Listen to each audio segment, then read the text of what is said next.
Olá, você que nos acompanha aqui pelo Notícias Agrícolas. A nossa equipe está aqui na 10ª edição do Fórum e também exposição da Absolo. E a gente fala agora com o José Eustáquio, que é pesquisador e professor do IPEA. E a gente vai conversar um pouquinho sobre o tema da palestra dele, que é sobre competitividade internacional da agricultura brasileira. Muito bem-vindo, José Eustáquio. É um prazer, viu? Espero aqui poder contribuir com informações do que a gente discutiu no dia de hoje. José Eustáquio, me diga uma coisa, quando a gente pensa no agro brasileiro e a gente olha internacionalmente, a gente sabe que o agro brasileiro, principalmente quando a gente olha China, a gente exporta de tudo para lá. Mas quando a gente olha para a União Europeia, por exemplo, é um bloco que está um pouco ali mais difícil de se conversar. O que a gente tem de gargalo? Bom, na verdade, o mercado europeu é um mercado muito exigente. E existe uma guerra comercial muito forte entre Brasil e os próprios países da União Europeia. Então eles não vão abrir o mercado de forma simples e natural. A gente vai ter que conquistar. E o Brasil vem mostrando isso ao longo do tempo. Quando a gente observa os dados de exportação, o Brasil tem seus dados crescentes de forma exponencial. E o Brasil é hoje líder na exportação líquida de alimentos. E é o seguinte, a Europa precisa sim de uma parceria mais ativa com o Brasil, porque o Brasil está diversificando seus mercados. Então, se amanhã não tiver alimento para exportar para a Europa, nós vamos exportar para outros países. Então, eu acho que essa negociação ela é profícua para ambas as regiões. E quando a gente olha principalmente para essa questão dessa dificuldade de negociação com a Europa, entra muito também na questão ambiental, nas exigências, de questão de desmatamento, de rastreabilidade. Na sua explanação você falou de um termo, inclusive, muito peculiar, que é o efeito polpa-floresta. Explica um pouquinho mais para a nossa audiência, José Eustáquio. Correto, viu, Letícia? Esse é um termo que eu costumo colocar em todas as minhas apresentações. É algo muito simples de ser calculado, mas ele é didático com a informação que ele passa. O que a gente calcula com o efeito polpa-floresta? Com o passar do tempo, se você não tiver inovação tecnológica, você precisa desmatar novas áreas para poder plantar e aumentar a produção. Acontece que, com o efeito da tecnologia, você evita esse desmatamento. Então, o efeito polpa-floresta é justamente esse efeito de poupar desmatamento ao longo do tempo. E o Brasil, comparado aos nossos principais competidores, e aí eu coloco França, Estados Unidos, Alemanha, Argentina, dentre outros países, foi o que obteve o maior efeito polpa-floresta.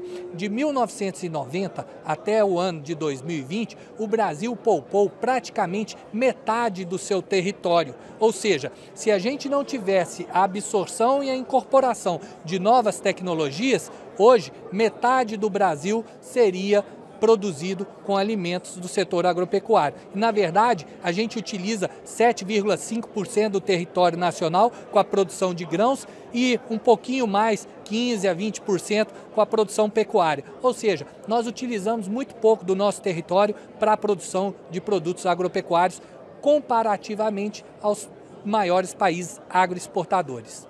E aí a gente está falando em avanço em sementes com tecnologia embarcada, em novos insumos e também novas técnicas de manejo?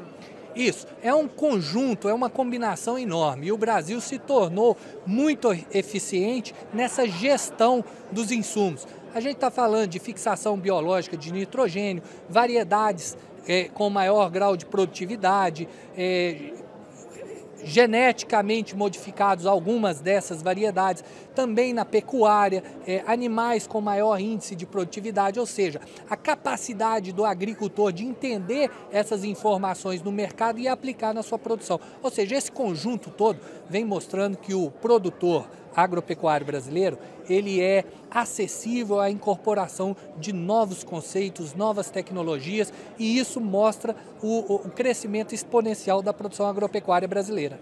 E por falar em crescimento, você trouxe alguns dados também, que em 1990, 1 quilo de CO2 produzia 243 quilos de alimento. E em 2020, esse mesmo 1 quilo de CO2 produzia 774 quilos de alimento. Isso a gente está falando de grãos, de carnes, do que a gente está falando, José Eustáquio?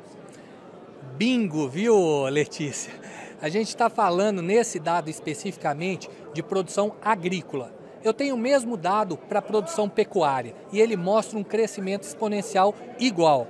O que a gente quer dizer no final é o seguinte: 1 quilo de alimento produzido hoje gera menos emissões de CO2 do que no passado. Ou seja, nós estamos produzindo de forma sustentável e ambientalmente correta. E quando a gente vê esses embates, esses gargalos, o que falta? É comunicação? É uma batalha comercial? É um protecionismo com esses outros mercados internacionais que você cita na sua palestra, inclusive como tema, né? Desafios, oportunidades. O que está faltando? Olha, eu acho o seguinte: a comunicação interna, essa nós já vencemos. Não há uma pessoa no nosso país que não reconhece o poder de transformação do setor agropecuário. É claro que existe ali um setor, uma instituição ou outra que sempre vem batendo, né, em questões pouco relevantes para o setor. Mas, no grosso, nós vencemos a batalha interna. Agora é a batalha externa. E nessa batalha externa, nós temos fogo amigo. Então a gente tem que controlar o fogo amigo e começar a mostrar os números, porque com dados não há discussão. Então quando a gente mostra os dados, a gente percebe que o Brasil tem muito mais a contribuir do que o contrário. Se nós olharmos a realidade, a gente vê isso. Não dá para a União Europeia barrar a importação de café brasileiro, uma vez que café vem de árvore. Então eles justificam a não importação por via de áreas desmatadas. Mas espera lá, eu estou produzindo café, que é a árvore, por que eu vou barrar essa importação? O agricultor brasileiro tinha que ser bonificado e colocado uma medalha no seu peito, porque fazer isso não é fácil e o agricultor vem fazendo isso com muita eficiência. Você citou esse exemplo do café. A gente olha para o Vietnã como um grande competidor, um grande player também na questão do café e no comércio internacional. Qual que é a diferença no tratamento, então, dos compradores europeus com o Brasil e com os vietnamitas? No final, é uma guerra e você está buscando preços mais baratos, né? E dependendo, se você pode buscar em um ou outro mercado, você vai. Então, o que tem que acontecer é o Brasil exportar café a preços mais módicos. Se hoje eles não importarem, amanhã a sociedade europeia vai pressionar as autoridades locais para diminuir esse protecionismo. Protecionismo é um mal que nenhum país deveria fazer, né? Então o Brasil errou muito no passado, antes da década de 90, com protecionismo elevado. Qual que era o resultado? Nós tínhamos aqui carroças, né? E depois que nós tivemos a abertura comercial, nós passamos a ter carros mais modernos. Na agricultura é a mesma coisa. Se eu quiser taxar o arroz, eu vou taxar e vou proteger aqui um mercado cativo para os produtores locais. Se eu venho, tivemos enchentes no Rio Grande do Sul e agora eu vou retirar o protecionismo. Ok, isso é bom, mas se você retira de uma hora para outra sem planejamento, acontece que aqueles agricultores não vão ter capacidade de competição no mercado internacional. Logo, eles vão quebrar, provavelmente não vão produzir mais. Você desestrutura o mercado.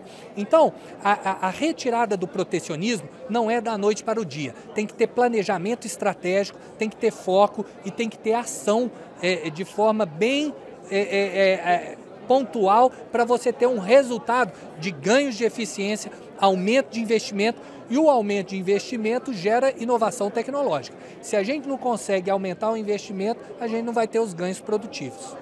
Tá aí, então, estivemos com o José Eustáquio, que é pesquisador e professor do IPEA, trazendo todas essas informações sobre como o Brasil vem evoluindo na questão da sustentabilidade e quais são as oportunidades e os desafios do agro brasileiro no exterior.